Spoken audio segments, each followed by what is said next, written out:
One of the big questions that we're faced with is how we protect our enterprise and how we protect all of those digital interactions that are occurring every second of the day. And how do we protect our enterprise from that very relentless and very dynamic threat environment, from the adversaries who commit 16 cybercrimes a second, who exist in a beautiful, creative and innovative global industry where they share intelligence about us, where they share an understanding of our vulnerabilities, and they share a deep insight into how to disrupt our environments and how to monetize our data. And if we can all assume and agree that it's not a case of if you'll be breached, but it's a case of when, and when that moment comes, you're judged on how you respond.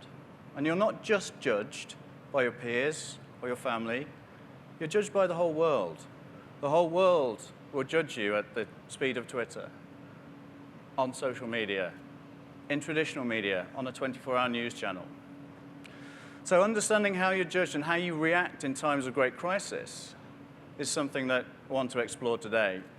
And while we think about that a little bit, and we think about how that true crisis management occurs in a cyber context, just do one thing for me. Think a little bit about how you and your organization would react in a time of a significant cyber attack or crisis management situation.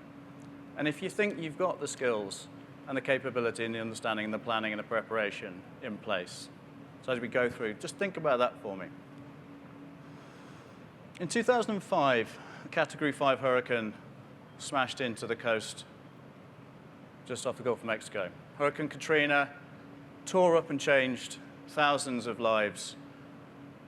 And one of the particular stories that really comes home to me was about a lady called Lois Thomas. She was sat at home with her family and her partner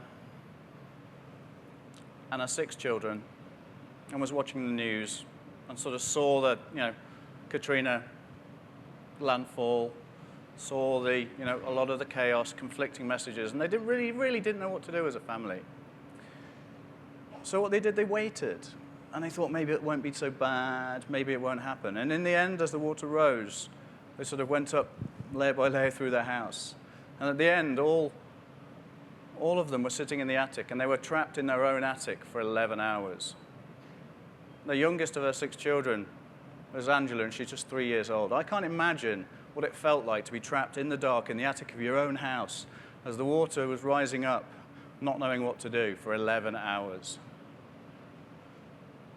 They heard a noise, the local boat came along, and they smashed through the roof, and they climbed out, and they were taken to a staging post, and then another evacuation area, and then they were flown to Phoenix. And I think for them, actually, Phoenix being quite warm and dry was a lovely distraction from a rather wet and dangerous place that they just left.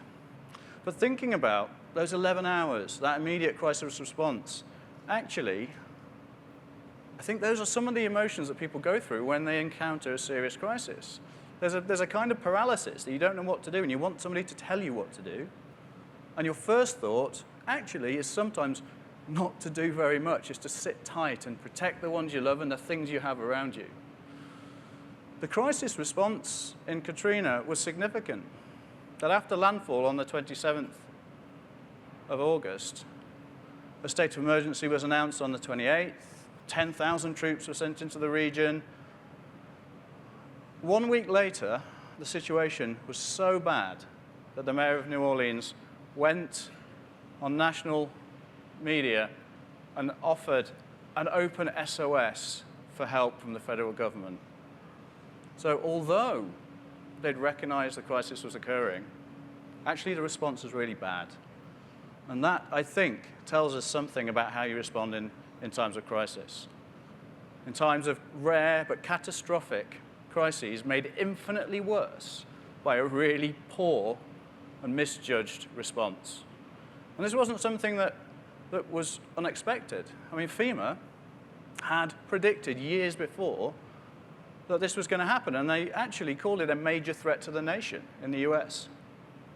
And no detailed government response plan existed to help in this situation. A second example, I think in a similar vein, was on the 11th of March 2011. A very large earthquake hit Japan. And the resulting tsunami wiped away huge parts of coastal Japan. Now, Japan's pretty well prepared for earthquakes. The preparedness, however, didn't extend to the nation's nuclear power industry. So when that tidal wave, which was 15 meters tall, and 15 meters, actually that's 6 of those huge shipping containers stacked one on top of the other, hit, the preparedness around the nuclear power plant at Fukushima wasn't there. Very quickly, it would disable the power, the cooling was disabled. Those 3 Dachai reactors pretty much melted down within 3 days. All of the cores largely melted down. Again, what we can learn from this is, and you look at the Japanese parliamentary report, it says this was a man-made disaster, not a natural one. Willful negligence and a lack of a coordinated response plan made the situation even worse. They weren't able and didn't understand how to evacuate people in the event of a huge nuclear disaster. Once again, both the tragedy and the aftermath are shockingly severe, but largely preventable. We're talking about shockingly large and shockingly real disasters. I think pandemics are nothing new. The Ebola epidemic that we're facing is another example of that, and an example of how the international community failed to adequately prepare and respond to what was and is one of the greatest risks facing us as a globe. Now, Ebola is not a new threat. The Great Plague of London in 1334 killed upwards of 50 million people. When Hernando Cortés landed in Mexico, bringing with him smallpox, in 2 years, 8 million people in the native population died. And H1N1 virus is estimated to have caused nearly 500,000 deaths globally. In Ebola, the world ignored the calls for help, and they weren't able to react fast enough. It was first identified in March, and it was only in August that the World Health Organization declared that this was an emergency of international concern. And the things that unlocked the funding and the specialist help was when it started to make landfall in Europe and North America, and it started to hit home. That coordinated international response didn't occur until 5 months after it was first identified. So when we think about the first 48 hours being the most important in times of crisis management and cyber crisis management, then I think we recognize that waiting hours, days, months is not the right way to start to think about your response. And we see the digital world mirrors the physical world. So viruses like Ebola, online digital viruses, cyber attacks can cause devastation to our interactions, to our business models, and to the technology that supports everything we try and do. And these attacks are exclusively man-made. And they're perpetrated by hacktivists, by cyber criminal cartels, by terrorists, by nation states. And again, I talked about these people are some of the most talented, innovative, and motivated organizations. Working together, they are beautifully funded and well-resourced. The spread and the scale of their ability to disrupt us and cause huge catastrophes to our organizations should not and cannot be underestimated. So if we think about South Korea as an example, they've experienced an unprecedented amount of attacks against their nation and their national infrastructure over the past 4 years. At one point in March 2013, 2 of their major banks and their largest communication networks were taken offline. People in South Korea were unable to transfer or access cash for 3 days. That's massive. That is huge. That's a big societal issue. And these attacks don't necessarily directly cause casualties, but they do cause panic and fear and distrust. And actually, we saw some of the latest attacks in South Korea have targeted nuclear power plants. These are system-wide incidents that actually transcend our traditional ability to deal with traditional disaster recovery, traditional crisis management. They demand a really different type of skill. They demand people who understand how the cyber adversaries are attacking our organization, how they are moving laterally within our organizations. And those so often not just single point in time events, but it's a continuing attack that will change focus and change and adapt to your response. So there are some particular differences. I think everybody knows and has seen on the news about Sony and the confidential information that was stolen. And the embarrassment this caused executives and the embarrassment that it caused celebrities and the lawsuits that have followed. And all of the furore around the film The Interview. But actually one thing that really struck me was a quote from a Sony employee who said that, and I think it was, "We're stuck in 1992 over here," they said. The phone doesn't work. Email's sporadic and doesn't work. People are pulling faxes out of cupboards to try and cut invoices. I love that. We're stuck in 1992. The digital bomb had actually taken and bombed them back years to a place where they couldn't operate in the modern era. It's a worry that if that happens to any of us. And it's crisis management and risk management, but actually I think it's also career management for a lot of people involved in helping drive these organizations right from the top all the way down. And I saw a really interesting prediction that in 2016, 75% of chief information security officers who experience publicly disclosed security breaches will be fired if they don't take the adequate precautions and put the adequate plans in place. And I think that's a wake-up call to the whole risk management, career management part of what we're going to talk about. And then the final example, the final big scary example I wanted just to remind us is that in April this year, as again, I think the world sat up and looked, that there was a horrible and horrific attack on Charlie Hebdo and the cartoonist in Paris, and 11 people were killed. Nearly 4 months to the date after that happened, a second attack hit the TV5 Monde telecommunications company. 11 of their international news channels were taken offline, their websites, their email, their social media was taken. This was a hugely powerful cyber attack, and it was a coordinated attack, and it proves that cyber terrorism is now using digital world, digital economics to conduct offensive cyber capabilities.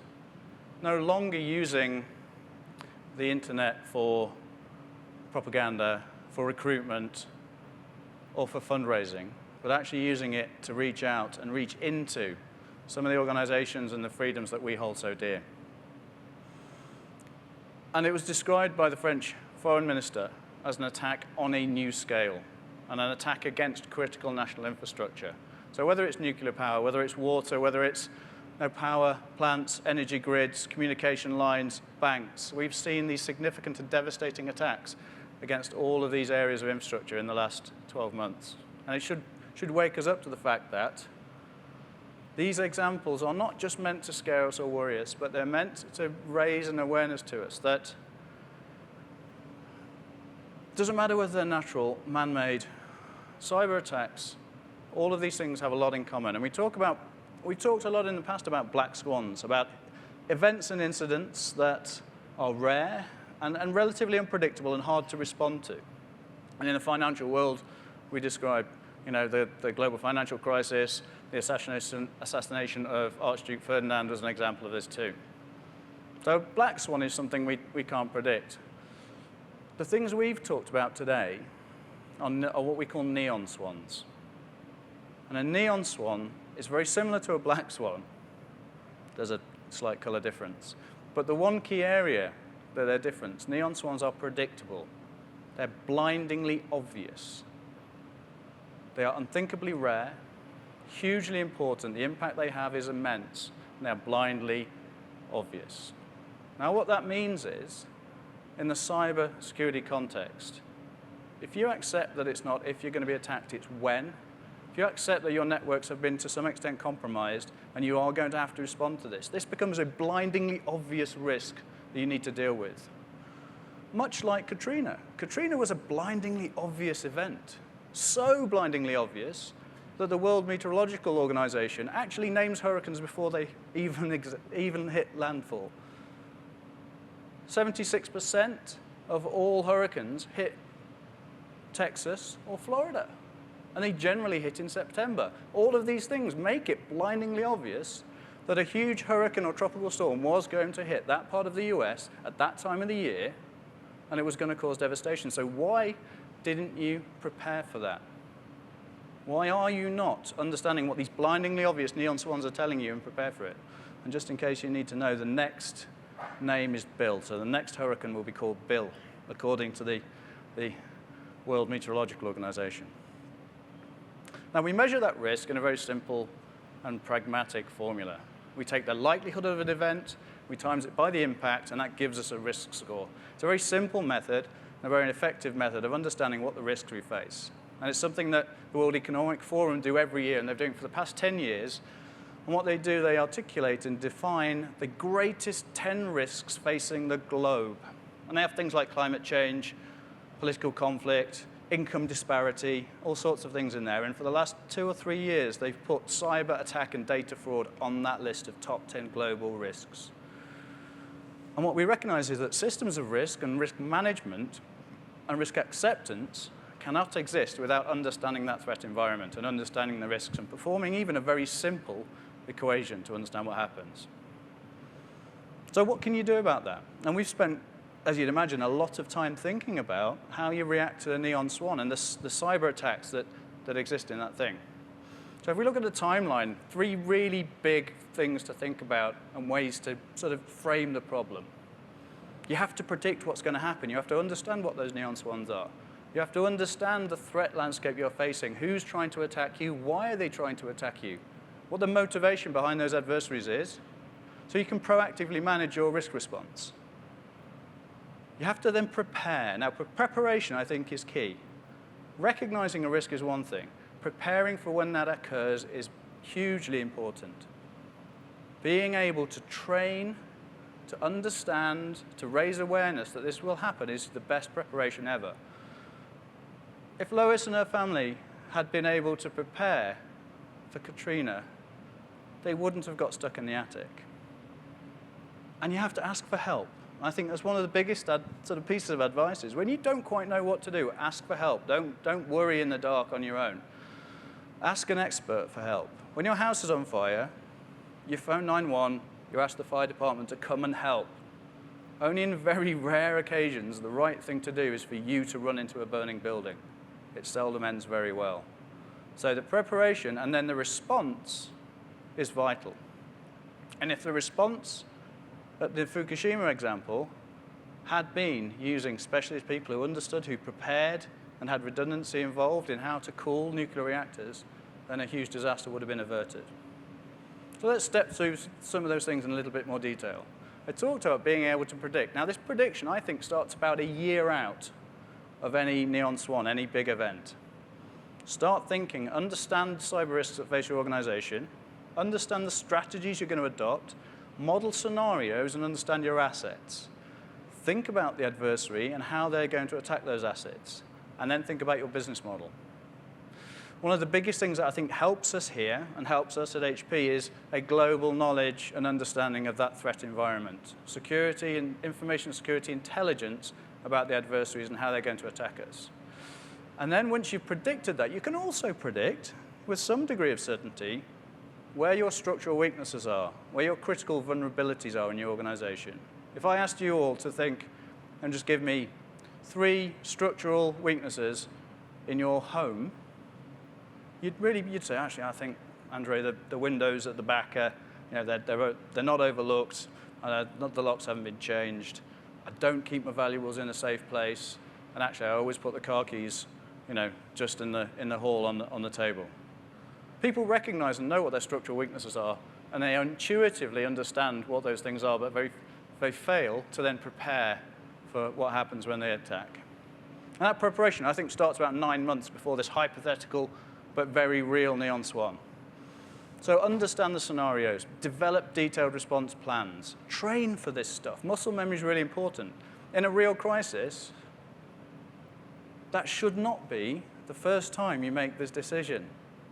When you have to make a very clear, nuanced decision in seconds, this is not the point at which it's the first time you face that problem. So having that intelligence, having those plans, having an understanding of who you work with and when you do it is important. The little simple things like who's going to sound the alarm? Who's going to make the decision that this is a significant crisis for our organization? This is now a public data breach. Millions of records have been stolen. Our IP has been plastered all over the internet, all over social media. Who raises the alarm? You saw in Ebola. Raising the alarm is an important first step. Who's leading the response and who's on the team? So critical is about leadership, it's coordinated response, and it's knowing who's on the team and who runs into the crisis room and who steps away. And critically understanding that this isn't an IT issue in isolation. This is about third parties, it's about partners, it's about law enforcement, it's about PR, it's about legal. It's about forensics as well. There's a lot of people that you have to marshal and get in that room. And getting in the room is the important part around reacting and responding. And actually, the first bit of this is all about command, control, and communication. I think we can learn things, and we have learned things from how, say, law enforcement react. When a call comes in, a 911 call comes in, somebody's been murdered, a crime has been committed, there's very clear procedures about who takes control of the incident, what the first law enforcement officer on the scene does, how you secure the perimeter, how all of the roles that all of the people play is important. They're able to take command and control of that and then communicate out. And the first thing, the most important advice that we would give and I would give in that first hour, when it feels like the world's fallen down, don't panic. Don't panic. You don't have to panic at that point. Rely on your team. Rely on your plans. Rely on the fact you've modeled these scenarios and you've trained for this event. And then, relatively calmly, without too much screaming and shouting, analyze what happened in the breach. Start to notify the important people. Understand who you have to talk to. Perform the forensic analysis that you need. Call for help, and call for help from people who know the call's coming. Start to restore confidence in your systems and communicate to employees and affected parties and customers. Communication is, I think, one of the most vital areas of this. So communicating at speed with targeted messages to different audiences. So PR and social media is one of the most important areas that we have to think about. And at this point, you should be starting to establish a timeline and milestones for the next 2 days, so for those 48 hours, so that you're not carried away in a wave of panic and reaction, but you know exactly what you're going to do, when you're going to do it, and you're going to do it in a calm way, and you can communicate that timeline and those milestones. Hugely important. Being able to project the fact you are in command of the situation, you have control of what's happening, and you are able to communicate that is really, really critical. Second piece, actually, you move into a slightly different phase, sometimes in the second day. This is about restoring function and resuming operations for your organization. Being able to take a little bit more control and say, right, I think we've understood what's happened. We understand how the attackers have got in. We're starting to really understand the exposure that's caused us as an organization, but we still need to get back and deliver the vital services that we rely on and that our customers rely on.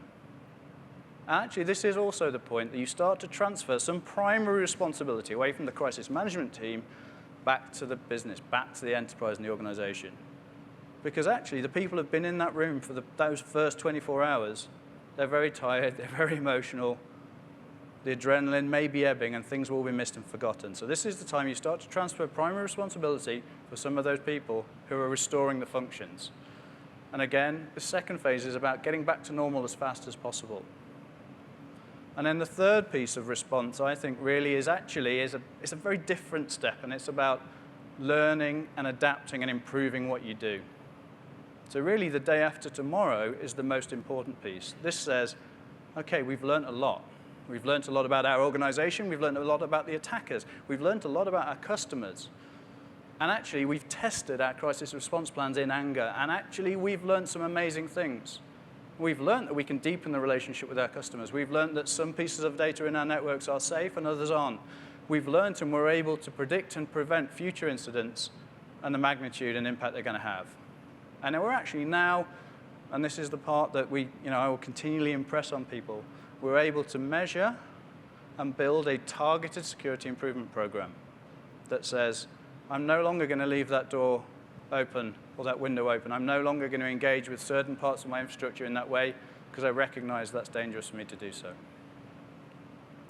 So if we take a sort of a step back, and we walked through some horrific examples of crisis and devastation in both the physical world and the digital world.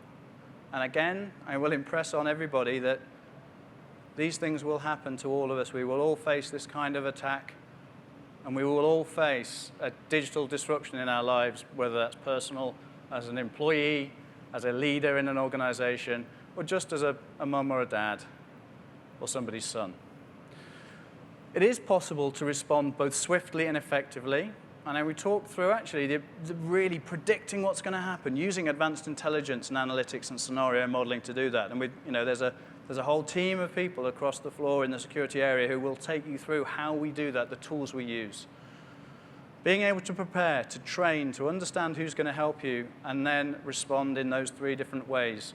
Command and control, getting back and restoring business functions and operations, and then learning and adapting what you do. That's really important. And I think if I were to call out some amazing things that HPE does to help us in this process, so part of the asking for help piece is we've got some of the world's most amazing security researchers. The threat intelligence we have across all of our customers around the world, the 10 global security centers that we have, gives us an insight to allow you to predict really well the type of attack you're going to face, the methods they might use, the vulnerabilities they may exploit, and how to respond to that really quickly. And actually, a lot of people don't know if they've been compromised. So a really good step is to take a compromise assessment to understand where your organization is. And you may be experiencing a crisis or a cyber breach, and you just don't know it yet. And that's some of the statistics we've talked about over the last few days. People being in your organizations, on your networks for over 200 days. You may not know that you're experiencing a crisis, and a compromise assessment is a fantastic first step to do that. And then I think a lot of the things I've talked about today, we've encapsulated them in what I describe as an executive breach response playbook. So all of the scenarios, the models, the steps you need to take in much more detail than I've described today, to help us understand and help our teams and our customers understand how you respond. And the right point in time to get a digital investigations team on board, the right point in time and the right skills to use, and who to call for help and how you manage it. Some research we did said that less than a quarter of CEOs are comfortable managing a cyber breach incident. Less than half of organizations feel they're in any way mature when it comes to these situations. And even more worryingly, again, almost 2/3 of organizations do not have a single view of risk across their organization. So if you don't have those tools in place, you aren't able to respond, and you're really not helping yourself or your customers or the data that you look after on their behalf. So actually, when we do get it right, it saves lives. And ending on a high note, it's not all doom and gloom. When we get it right, it saves lives. If we go back to Ebola, Ebola could have been much faster spreading, could have gone much further, and could have affected many, many more millions of people. But the governments of Mali, Nigeria, and Senegal put the plans in place, and they reacted in the way that actually I think the rest of the world should have reacted. They contained the spread of the disease, and I think possibly saved thousands, if not millions, of lives globally. And that's because neon swans are predictable.